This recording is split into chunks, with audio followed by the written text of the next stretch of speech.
Assalamualaikum warahmatullahi wabarakatuh. Eh, Pertemuan minggu ke-7 untuk landasan biokimia, mata kuliah landasan biokimia yang diselenggarakan di Departemen Biokimia, Fakultas Matematika dan Ilmu Pengetahuan Alam, Institut Pertanian Bogor. Kali ini di minggu ke-7 kita akan membahas terkait dengan landasan kimia, chemical foundation. Jadi kalau kita ingat kembali bahwa di landasan biokimia itu paling tidak ada 5 aspek yang Anda perlu pelajari. Yang pertama adalah landasan seluler. Minggu lalu kita sudah mempelajari aspek itu. Landasan kimia, landasan fisika, landasan genetik, dan evolutionary landasan evolusi. Ini menjadi hal penting yang perlu dipelajari oleh mahasiswa biokimia untuk lebih memahami biokimia secara lebih komprehensif. Bagaimana landasan seluler itu dipahami? Yang tentunya ini menjadi hal yang penting untuk dipelajari, bahwa di sejarah misalnya Antonio Lavoisier telah menemukan bagaimana suatu senyawa itu baik itu tanaman, hewan itu memiliki komponen yang sama, yaitu karbon, oksigen, nitrogen, dan fosfor. Jadi ini menjadi hal yang penting. Begitu juga dengan Jacques Monod yang menunjukkan bahwa baik E. coli dan gajah itu memiliki komposisi yang sama, begitu. Jadi hanya sekitar 30 dari 90 senyawa kimia yang ada di alam itu ada di organisme. Jadi ini menjadi aspek penting yang menjadi temuan bahwa secara kimia komponen-komponen organisme itu memiliki kemiripan. Jadi secara ini menjadi hal yang perlu dipelajari dengan baik sebagai landasan kimiawi. Jadi ini adalah esensial unsur-unsur penting yang terkait dengan animal life and health, ya. Ini misalnya trans elemen, group elemen, ini diberikan informasi yang ini ada tambahannya, ada latadinid dan actinid. Ini adalah unsur yang menjadi tambahan, begitu. Jadi ini yang perlu Anda pelajari. Tentu ini di kimia dasar sudah Anda pelajari dengan baik, begitu ya. Ini hanya sedikit mengulang saja bahwa di apa yang dipelajari di dasar-dasar kimia, bahwa biomolekul itu merupakan senyawa karbon dengan gugus fungsi yang beragam, gitu ya. Biomolekul itu merupakan senyawa karbon dengan gugus fungsi yang cukup beragam. Dan sel itu mengandung small molekul, ya. Sel itu mengandung molekul-molekul. Jadi makromolekul itu merupakan major constituent, penyusun utama dari sel. Struktur 3 dimensi dari suatu molekul itu dapat dijelaskan dengan menggunakan konfigurasi dan konformasi. Interaksi di antara biomolekul itu merupakan stereospesifik. Jadi ini menjadi 5 aspek inilah menjadi dasar bagaimana landasan seluler, landasan kimia itu menjadi penting di keilmuan biokimia. Baik, ini secara poin pertama adalah biomolekul merupakan senyawa karbon dengan keragaman gugus fungsi yang banyak, begitu.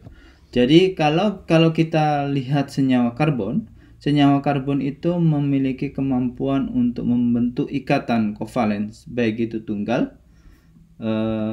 itu ikatan kovalen dalam bentuk tunggal. Kemudian misalnya ini ikatan kovalen dalam bentuk tunggal, gitu ya. Ini ikatan kovalen dalam bentuk tunggal, dalam bentuk double, ini dalam bentuk double, ya, atau dalam bentuk triple, ya, triple. Ini tapi yang dalam bentuk triple itu jarang ditemui. di suatu biomolekul. Jadi ini yang bentuk-bentuk ikatan kovalen. Jadi keragaman karbon yang mampu membentuk ikatan single, double, dan triple ini menjadi penting untuk di dalam suatu biomolekul.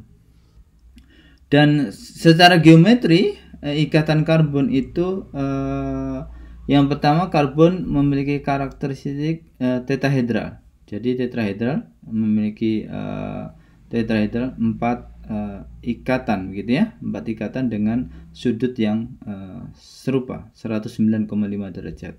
Yang kedua, karbon single dalam bentuk ikatan single itu memiliki rotasi yang bebas, Ya, contohnya adalah etana ini memiliki rotasi yang bebas. Sementara yang dalam bentuk ikatan yang double itu bentuknya menjadi lebih pendek dan rotasinya tidak lebih bebas dibandingkan ikatan tunggalnya.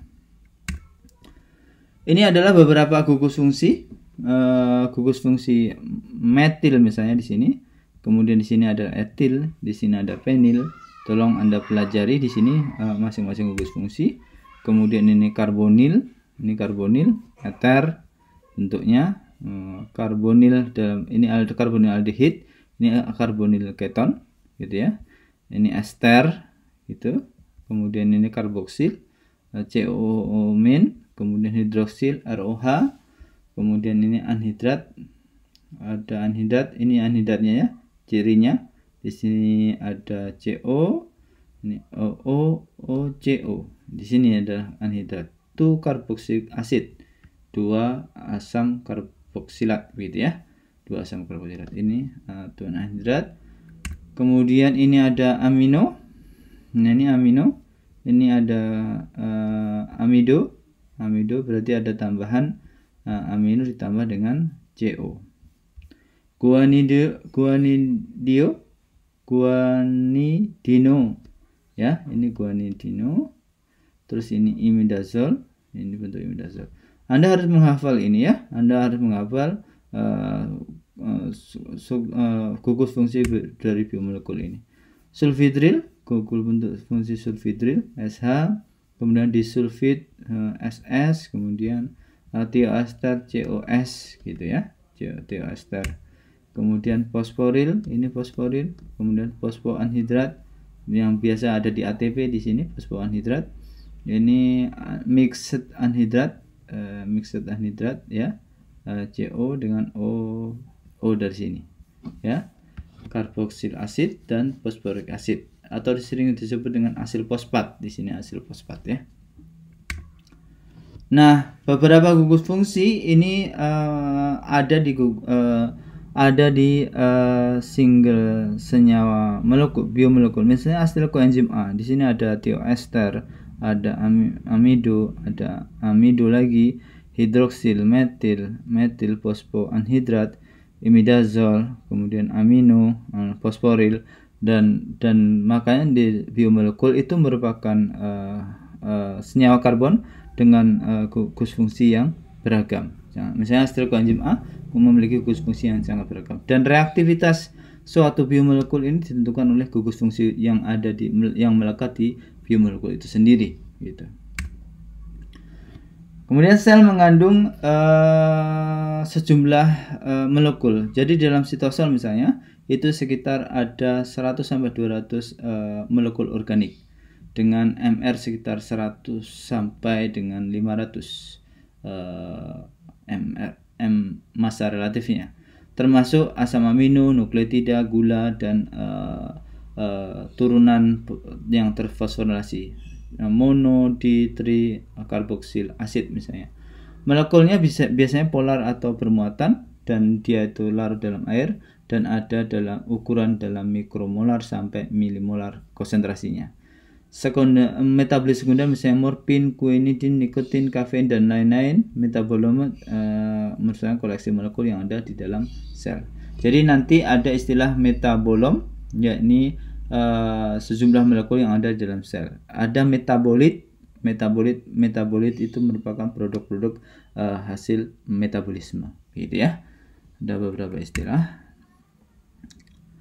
Molecular weight, molecular massa dan unitnya. Jadi ada beberapa istilah di sini, ada berat molekul, relatif molekular massa. Jadi rasio dari suatu molekul terhadap 1/12 massa atom karbon 12 ya. MR itu adalah rasio. Jadi nanti ini sepertinya saya pikir Anda sudah belajar terkait ini di kimia dasar. Ini hanya sedikit mengulang saja. Jadi molekul massa itu adalah satu molekul didefinisikan sebagai bilangan Avogadro. Jadi M itu diekspresikan sebagai Dalton, ya. Satu Dalton itu ekuivalen dengan 1/12 dari massa atom karbon. Jadi kilo Dalton, 1000 Dalton, mega Dalton, 10⁻⁶ Dalton. Jadi atomic massa unit AMU itu AMU itu adalah 1/12 massa atom karbon atau 1,66 kali 10⁻²⁴ gram. Jadi begitu ya. Jadi ini sedikit mengulang saja.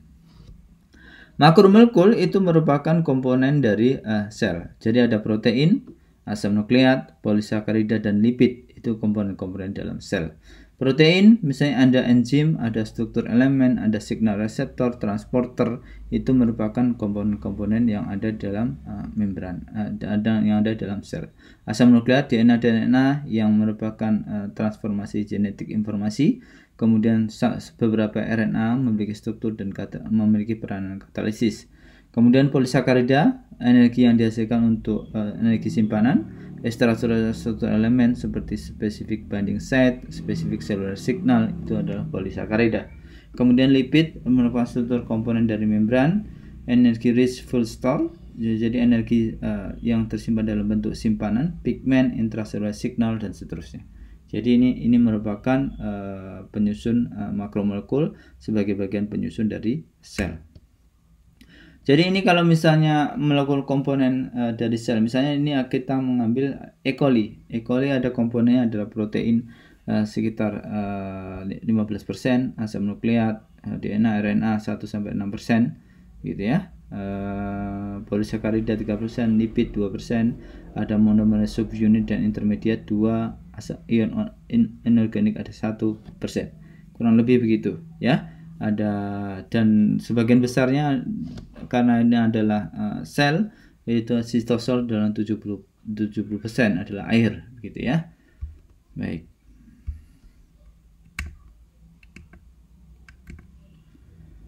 Tiga dimensi struktur dapat dijelaskan secara konfigurasi. Ini adalah representatif suatu molekul secara konfigurasi bisa dan konformasi bisa dapat dijelaskan. Secara tiga dimensi struktur itu dapat dijelaskan melalui konfigurasi dan konformasi. Ini adalah contohnya. Kemudian misalnya dalam bentuk cis dan tran, itu isomer, konfigurasi dari geometrik dalam bentuk cis dan tran. Jadi kalau bentuk cisnya itu adalah sama di sini, sama COOH-nya, asam malate asid, dalam bentuk asam fumarat adalah bentuk trans. Nah, jadi transnya berlawanan arah, ya, berlawanan arah ini. Ini ya, berlawanan arah. Kemudian masih sama dalam bentuk cis dan tran. Salah satunya ini cis dan tran bentuk senyawa yang berbeda. Cisnya ada asam malat, trannya ada asam fumarat. Ternyata dengan bantuan cahaya juga akan mengalami konfigurasi geometrik cis dan tran yang berbeda. Yang pertama, 11 cis retinal ini ternyata menjadi all trans retinal dengan adanya cahaya sehingga mengubah konformasi, sehingga mengubah reaktivitas dari suatu molekul. Asimetrik molekul yang disebut kiral dan akiral molekul. Baik. Kiral molekul berarti molekul itu tidak dapat image supermirror ya. Nah, jadi misalnya di sini ini A ini adalah molekul yang disebut kiral ya. Kiral, molekul kiral. Yang B ini akiral. Jadi molekul yang akiral yang B. Karena begitu ya, yang B. Jadi syaratnya molekul kiral di sini adalah bahwa C-nya itu mengikat senyawa yang berbeda, A, B, Z, X. Sementara yang non akiral ini karena di sini ada 2 X sehingga di sini tidak bisa kiral, begitu ya, tidak bisa kiral. Dua tipe stereoisomer, enantiomer dan diastiomer. Ya, enantiomer. Ini adalah enantiomer itu bentuk mirror image-nya. Nah, misalnya di sini CH3 XY, di sini XY. Ini adalah enantiomer. Ya. Di sini juga sama enantiomer, HY XY di situ ya, enantiomer. Diastiomer berarti kalau diastiomer berlawanan ya. Non mirror image ya, non mirror image. Non mirror image berarti kalau ini dengan ini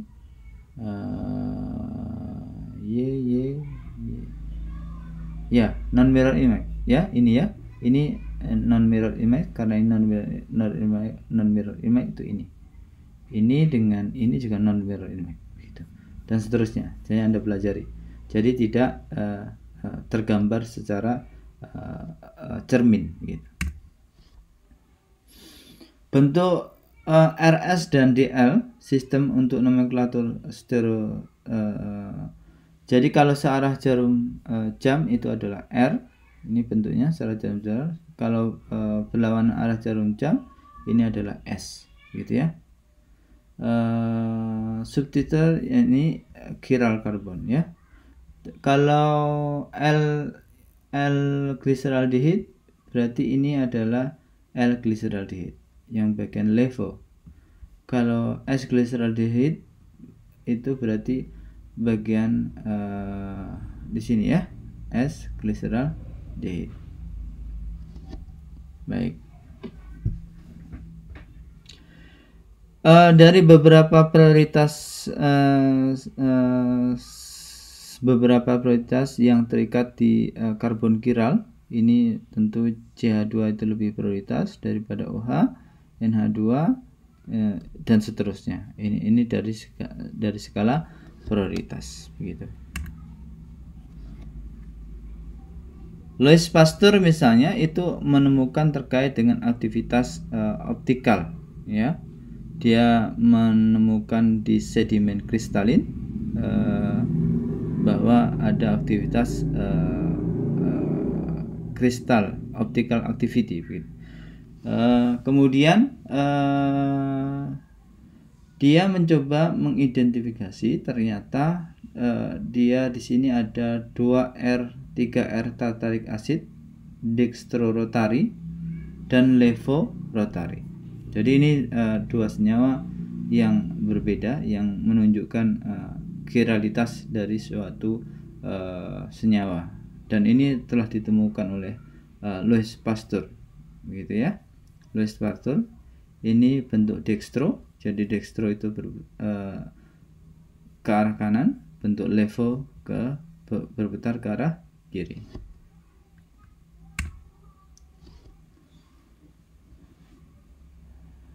Ini konformasi ternyata akan mengubah kestabilan. Jadi kalau dalam bentuk eclipse itu ternyata stabilitasnya sangat rendah, tapi dalam bentuk staggered itu staggered bentuknya seperti ini ya. Eclipse bentuknya seperti ini, ternyata stabilitasnya sangat rendah. Tapi kalau dalam bentuk staggered dalam bentuk seperti ini ternyata lebih sangat stabil untuk konformasi ini, gitu ya. Nah, ini adalah interaksi biomolekul yang stereospesifik, bagaimana sebuah molekul arginiamid gitu ya, yang terikat, kemudian ada RNA segmen dari HIV genom. Jadi bagaimana komplementari yang sesuai di antara makromolekul dan molekul yang kecil. Jadi interaksi stereospesifik begitu. Jadi bagaimana molekul ini ada molekul yang besar begitu ya. Ini ada molekul yang kecil, ini ada interaksi bagaimana molekul small molekul ini berinteraksi dengan molekul yang kompleks sehingga menghasilkan stereospesifik yang baik sehingga reaksinya dapat berlangsung di dalam sel tersebut. Stereoisomer juga akan menghasilkan bau yang berbeda. Misalnya dalam bentuk R-karbon itu baunya spermin, sementara S-karbon baunya caraway misalnya. Ini menghasilkan bau yang berbeda, begitu ya.